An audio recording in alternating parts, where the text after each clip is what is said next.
You're listening to Three Things to Know with Stephanie Haney, with experts and insiders on what you need to know in Northeast Ohio.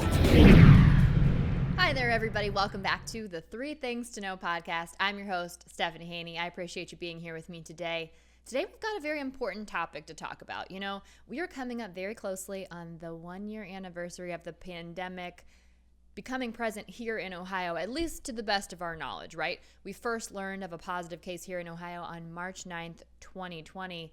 And in the past year, your kiddos have been at home. A lot of them have been doing school at home and missing out on some school. You know, if you remember last year, thinking back all that time, some kids didn't go back to school after spring break, and how shocking that was. So now we're in a position where we're talking about returning to in-person learning. That's been a huge topic of conversation. So we're going to talk about that today, about the mental health element of it. You know, there's been a lot of conversation about the safety aspect of it. And of course, that's very important. The U.S. Centers for Disease Control has just finally released safety guidelines with a lot of focus on wearing masks, being clean, keeping distance, all of those things that have become sort of these common sense now elements of our everyday lives. And the safety factor is huge. But today, like I said, what we're here to talk about is the mental impact that our kids are feeling from in-person learning, from going to virtual learning, from potentially shifting back and forth, because we know we've seen some schools reopen their classrooms and then have to go virtual if there's been an outbreak of COVID-19 and those things. And what we do know, while the safety factor is very much in debate, there's been a lot of conversation about whether teachers and staff do need to be vaccinated before students return to school. What we do know that the experts agree on is there's a huge benefit to in-person learning for students. That we know for sure. And here in Ohio, Governor Mike DeWine has set March 1st as a goal. He said that he's gotten a commitment from all but one school district here in the state of Ohio to return to some form of in-person learning by March 1st. That's right around the corner. And if we look at it on the national stage, President Joe Biden has made a commitment in his first 100 days of his presidency to get in-person learning really back up and running again in the places where it's not. Now, we're not exactly sure what that's going to look like at the national level. The goalposts have kind of moved there a little bit, while teachers' unions sort of make their voices heard about the safety elements that they expect, and rightfully so, in order to be able to safely do their job. So we're watching that, but that puts us at Friday, April 30th, so a little bit more time on the national stage. But again, here in Ohio, coming up very soon, where the governor wants to see that in-person learning in most school districts, in all but one of them, as we said. So it's a big conversation to talk about. It is coming no matter what happens. Yes, we will get there eventually. So we need to prepare for it. So to get us in the know about how to thoughtfully return your kiddos to in-person learning, how to do it safely from a supportive, emotional standpoint, my guest today is Cleveland Clinic pediatric psychologist Emily Mudd, and we're going to walk through all elements and aspects of this. So I'm going to bring her in right now. Dr. Mudd, thank you so much for joining me on the Three Things to Know podcast today. Thank you for having me. This is definitely a topic, the return to in-person learning, the impact of virtual learning, that parents are looking at very closely right now. I have to ask you, from a psychological perspective, because that's what we're talking about today, is returning students to in-person learning the right thing for Ohio to be doing right now? Yeah, and I think this is a great question. So although COVID cases are still high, they are decreasing, and the vaccine is becoming more widely available. So I can see why our government official thinks that it's a reasonable time for children to return to in-person schooling. I think the important part about this is that we make sure not only that our children and our families feel safe, but also teachers, because children are really going to be looking to the adults in their lives to make sure that this is a safe situation for them to be returning to school. And I'm sure, you're the expert on this, so you tell me, if the adults in the room aren't feeling safe and comfortable, that's got to impact the kids, right? Absolutely, 100%. They look to us for everything and modeling and everything that we do. All right, so as we are moving toward this, why is it so important for kids to be in an in-person learning environment? So there is years of literature on this, and what we know that in-person learning is absolutely critical for academic motivation, for social development, and it's also really important for things that some families may not think about, as like a lot of children receive mental health services in school. And so the social aspect of school is really important. So children are not used to learning in isolation. So the relationships around school really motivate children to learn. And so at home, that's an aspect that is really missing for a lot of children, and that motivation to do better, impacting not only their social learning, but sometimes their cognitive learning as well. I can tell you from an adult person who's been working at home for quite some time, the social element is highly missed. So that makes sense to me. Now, some kids have already been in classrooms. For those who haven't, what should parents watch for as children adjust to being back in a room with their peers? So we have to be careful, and we have to acknowledge this, how this has been a big change for all families, for kids who have been in school, for kids who have been virtual learning.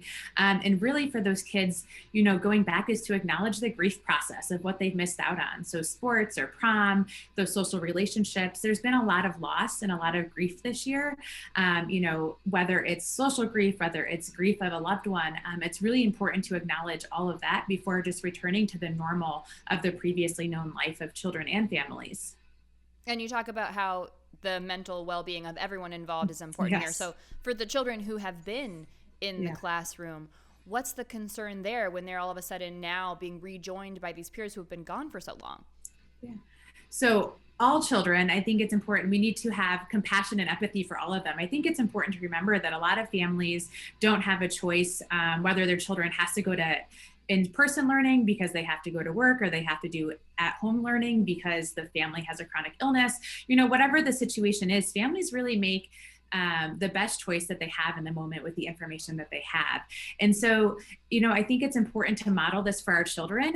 So to have some respect and empathy, for both the children coming back and both the children who have been in person in the hybrid model, and to really model that for our children. And I think they're kids, they're resilient, they'll be okay. That was a question that I got online, so I'm glad that you mentioned children are generally overall resilient. Yes. Flagging that one for our Twitter audience. Much more than adults. Yeah, that's true. We get a little bit set in our ways as we get older, don't we? Now, you talk about modeling and those kinds of things. Do you have any tips for parents to try and make this an overall smooth transition for everyone involved? Yeah, I think it's safe to say that both parents and children alike are experiencing a lot of anxiety about returning to school. I think it's important for parents to just think about being away from work and then going back into the office. It's an anxiety-provoking situation, just in general. So I think to leave room for these conversations about anxiety with your child is going to be really important. So talk about how school is going to look different. Talk about, that children will be wearing masks, that there'll be social distancing, that lunch may look different. Prepare them for that situation, especially children who have been out of school the past year. Also importantly, more, on the day-to-day basis, is get your child back on the school schedule. So get them back into a bedtime routine, have them waking up on a school schedule. I know a lot of that has changed over the years. So leave space, lots of validation, discuss anxieties, and prepare your child for what is coming up.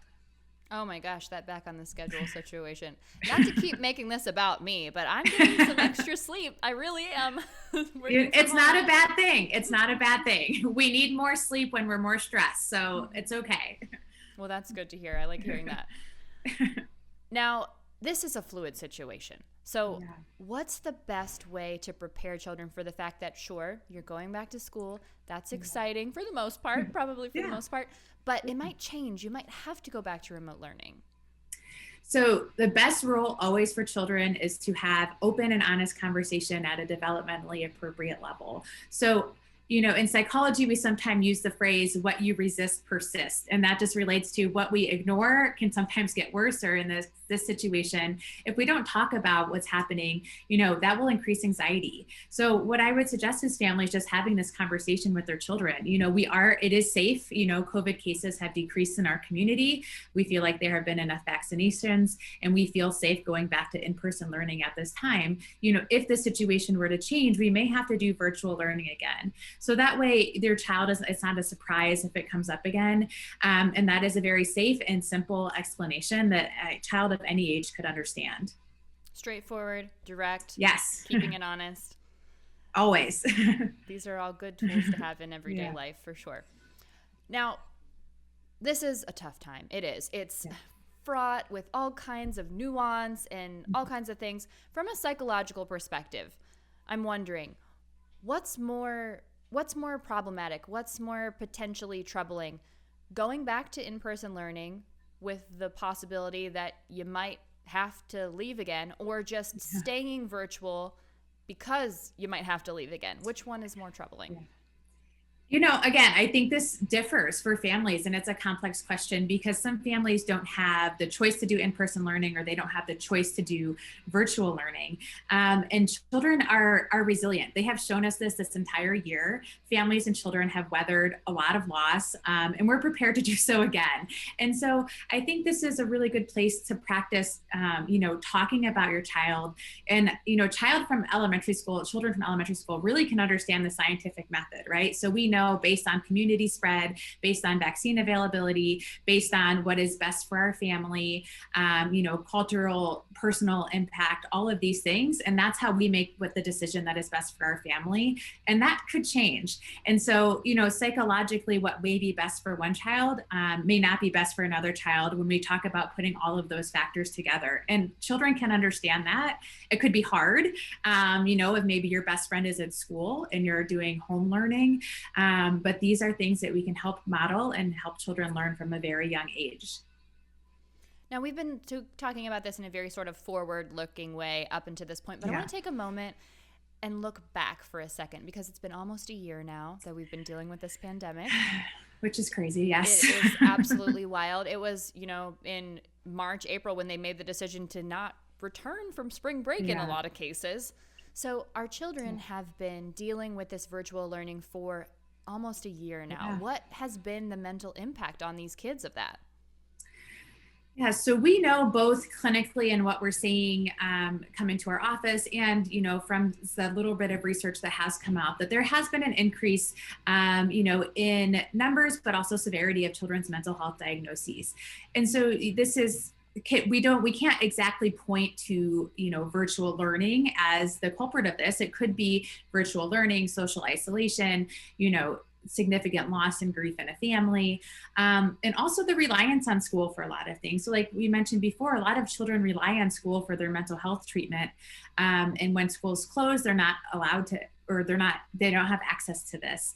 And also children with certain mental health diagnoses, such as autism or depression, structure really helps those children get through the day, and it's part of treatment. And so taking the structure of school out of their day can be really detrimental to children with existing mental health diagnoses. So there are several reasons we have seen an increase in child mental health diagnoses over the past year. And so it's really important that we learn to focus on that moving forward and how we can help these children and families.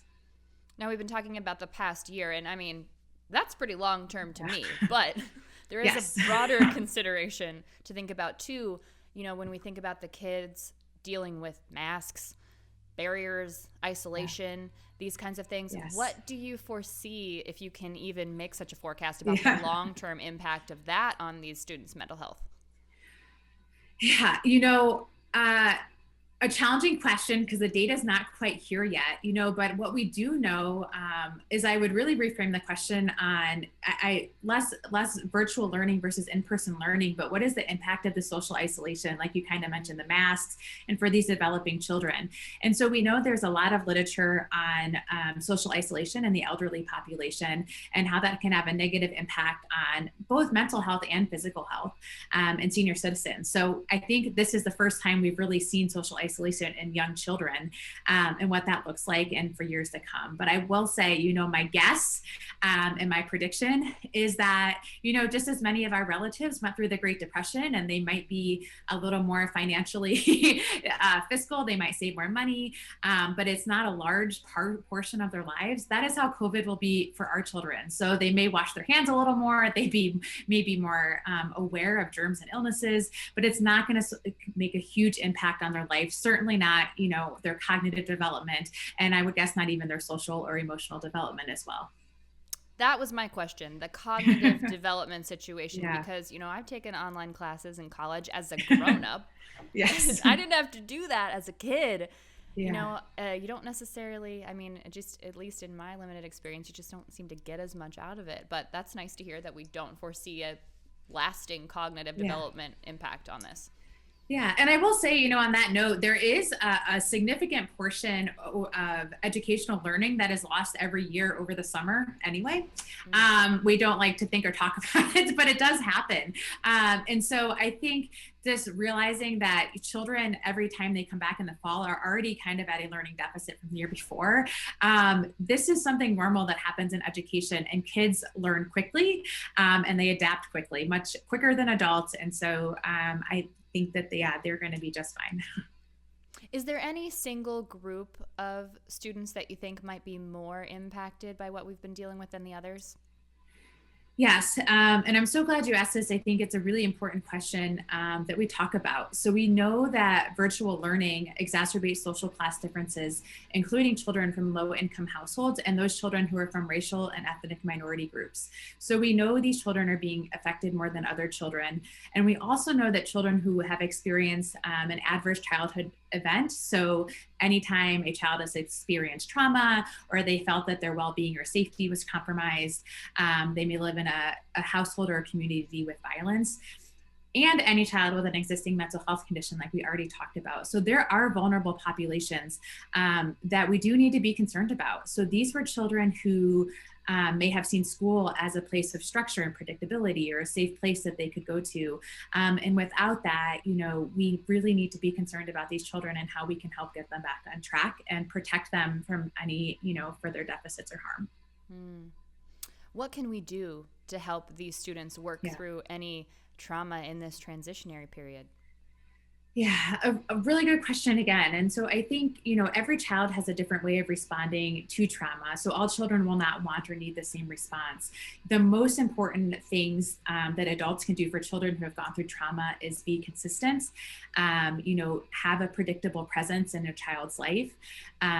Never, ever underestimate the power of empathy or listening. Very important. Children often, go through day-to-day basis not feeling heard. So it's really important for children who have gone through trauma to be listened to and to be heard. Other really important things for these children are to maintain structure and predictability, whether it's at home or school. Give dedicated time to talk about the trauma or the anxiety at a time when they want to talk about it. And of course, I think acknowledge the importance of peers and helping to reestablish normalcy and reestablish, what things were before March of last year, and really getting back to that. And of course, seeking professional help if needed. Let's talk about reestablishing normalcy for just a second, because we will get there. We will get there. And how do we think that the students will adapt? I think of the day that I walk into a crowded room, what that might feel like. Yeah. Is it going to be like a flip of the switch? How are we going to adapt to get there for our students? I think it's going to be a slow process, and it kind of like what you mentioned, even as adults, if we see a picture from a concert, from 2018, our anxiety goes up. Mm-hmm. How did we do that? How did we go to sporting events? And so for children and adults preparing, small exposures, it's going to be gradual. And so, children are going to be wearing masks at school, certainly for the rest of the school year. And you can tell your child, we don't know what next year will look like. We know that children, we know that the expectation is going to be continued social distancing, throughout the summer into the fall, until enough people have received the vaccine, and the COVID cases have decreased. And so really preparing as much as possible. And hopefully as a community, as a whole, we'll go back to normalcy little by little. And we don't want to shock our systems by all going back at once. And that's also not, what is best for the pandemic either. Right. That makes sense. Let's not all just jump into a big group of people together and be all close shoulder to shoulder. Yeah. Yes, absolutely not. And it's, again, going to depend on what's best for your family, your level of safety, your level, is your family vaccinated, and continuing to take these precautions, not only to protect ourselves, but to protect the other people in our community as well. Mm-hmm. Dr. Mudd, are there any resources specifically that you recommend for parents who are dealing in this moment with trying to thoughtfully transition their children from the virtual learning to the in-person learning, preparing for the situation. They might have to go back to it, all of that. Yes. Our greatest resource, honestly, is each other. Find other parents that are going through what you're going through, and our other parents, other peers, and then leaning on each other. So talking to your children about, appropriately about some of your fears and anxiety, normalizing that. And also, with the change, being alert to any changes in your child's behavior. So if your child, whether they're going to in-person or virtual schooling, vice versa, if they have a drop in grades, if you feel like they're losing interest, increased sleepiness or distraction, increased physical complaints, stomach aches, headaches, things like that. It's really important that we address these because these are symptoms and signs of anxiety and depression, or can be signs of that in mental health diagnoses in children. So it's really important, to use your pediatrician as a resource, and you can get a referral to a mental health professional as well. Thank you so much for all of this insight, Dr. Mudd. And that was so helpful. I think that last point that you just made there, these physical manifestations, we need to be aware, we need to be present, we need to be paying attention. Yes, absolutely. Thank you for joining us today, Dr. Mudd. I appreciate it. Thank you. A lot of heavy stuff there, and very important. Dr. Mudd saying over and over again, we really need to focus on talking through things, being open, being direct. And to be quite honest, I don't even have kids, and the thought of this can be very exhausting. So you got to find a way to let loose. You got to find a way to sort of relieve that stress. So that's the focus of what you need to know in NEO this week. Something you can do to have some fun with your kiddos while everybody's going a little stir crazy here, especially in the winter months here in Northeast Ohio. So to get us in the know on that, I bring back our 3 News reporter, Lindsay Buckingham. Lindsay, thanks for joining me again on the 3 Things to Know podcast. Hi there. Thanks for having me. It's always fun joining you. Oh, I love catching up with you, even if this is the only way we get to do it. I love chatting with you here. And you have something very particular that we need to know in NEO to share with us today. Yes. You know what? I think it's been really tough to sort of find fun and safe and outdoor activities for kids. A couple of weeks ago, I said, you know what, why don't I try to take my kids skiing? The thing that's kind of cool about Northeast Ohio is you don't think of it as like a big ski town, but we have quite a few resorts. Mm-hmm. And I think they're perfect if you haven't tried anything out yet. They have those beginner hills. That's what I needed. Just FYI, I needed the beginner hill. But we went for it. I took my kids first to Brandywine, and then we tried out Alpine Valley. And I thought it was run very well. They have a capacity limit. They have everything nice and spaced out, and everyone's in masks, and we were outdoors. And so it was really fun to try out. Okay, so this is something that I've delved into. So I want to hear more about this from you because I think you have a lot more experience with it than I do. The skiing, the snowboarding, this kind of stuff. Alpine Valley, I've heard a lot about Alpine Valley lately. Haven't really experienced it. Where is that? So that is, I hope I'm getting this right, but I believe it's in Chesterland. So we're talking in like the Kirtland, Chardon area. Okay. And what I found to be really beautiful about it, and not that Brandywine and Boston Mills, that's gorgeous too, but I felt like we were in the woods, and you can tell when summer hits, it has to be beautifully green because you ride those ski lifts up and they've got those really tall trees, and it makes it really fun for those super experienced skiers too, because they can kind of do some of the tougher terrain. But I have to reiterate, they have great hills also for people who aren't so polished with skiing. And my kids felt safe and they felt comfortable on the ski hills and didn't think they were too tough. And also they have great lessons for kids too, if you're interested in that. Yeah, I had to take myself a lesson, and that was a learning experience. For snowboarding? Yes. I know, but you looked good on a snowboard, girl. I saw those Instagram pics. Oh, thank you. But I will say there were a lot of little ones who were really tearing it up down the hill past me. It must be something about the age, because I cannot believe how quickly I have a 5 and a 7-year-old, and maybe it's a balance thing when they're younger, but that was just amazing. The way that they could sort of just get on those skis and zip down after a few tries. Me, on the other hand, I feel like I can get down a hill, nothing fancy, no zigzagging for me.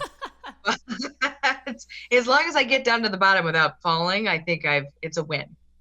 I feel the same way. I've done it a couple times, made it down to the hill without falling. I'm more of a fan of the preemptive sit. If I feel like I'm going too fast, if I feel like I'm going to fall, I'm just, you know what? I'm just going to take a break. I'm just going to sit down, and then I'll start over from this spot.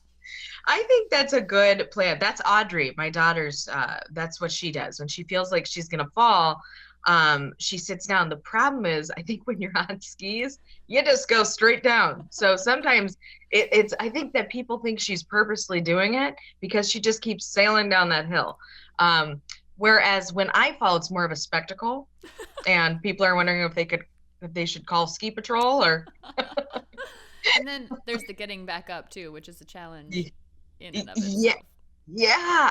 I mean, honestly, there's like an art to it because I saw people do it all morning the other day, but I definitely haven't mastered that. But I think you bring up a good point because it's all about trying a new thing, right? Mm-hmm. And we have this gem in that in Northeast Ohio, we have all of these cool ski resorts, which is pretty cool. And it's about trying new things and having fun with it. And I think that's what we experience with skiing the other day. It's everything all wrapped in one, and also just getting out and doing something normal and kind of fun and different. And it was a good activity for sure. All right, so Alpine Valley, definitely something to try if you are interested in the winter sports kind of situation. Of course, we know the Brandywine and the Boston Mills. I'll have that all linked for everybody in the show notes. But Lindsay, you've got another idea for us too that people might want to enjoy in this winter weather with the kiddos. Absolutely. So the thing about skiing is it's not for everybody budget wise. There's things that you can do to balance that out. Certainly there's ways that you can budget for it. And maybe if you get really good at it or interested in it, you could do something like a pass. But if you don't want to do any of that and you just want to still explore in the snow, but not pay as much money or pay no money at all, sometimes, a lot of the times that my kids were still in remote school and we had like half a day to do something outside, I just thought, you know what, why don't we do a scavenger hunt outside? Oh. The other gem we have in Northeast Ohio are our Metroparks. We have these gorgeous trails all over Northeast Ohio. And so you don't have to do anything fancy. I mean, I'm telling you, one day it was 5 things. A cardinal, which, by the way, think of something that you'll likely see. Otherwise, your kids are going to get really frustrated. No Arctic fox. They'll never find that. But things like, it could be something silly, like a tree branch with, or a tree stump with 3 branches or something like that. Or a plant that's still alive. I remember that was one. Because it was winter, so a bunch of things were, all the leaves had fallen. But we did 5 things. The kids had a blast. They each had their own little sheet with check boxes and a pencil. And at the end, I think one time we were back there for 45 minutes in our snow stuff. So much fun going through the trails. You've got the river alongside of you in some places. And you end the trail, in the scavenger hunt with a hot cup of chocolate when you're finished as a reward. That sounds absolutely lovely. It was fun for sure. What a great creative idea, and doesn't cost any money. Like you said, you just got to hop in the car, get everybody bundled up, and be prepared for however long it might take, depending on the difficulty of your scavenger list. So keep that in mind. You have to commit no matter how long it takes. If you made the scavenger hunt yourself, then get right in there and be prepared to hang in there for a while. So those are just suggestions. The cardinal, the stump with 3 branches, whatever those. Don't nobody tweet at Lindsay if it takes 2 hours for your kids to find a stump. Oh my gosh.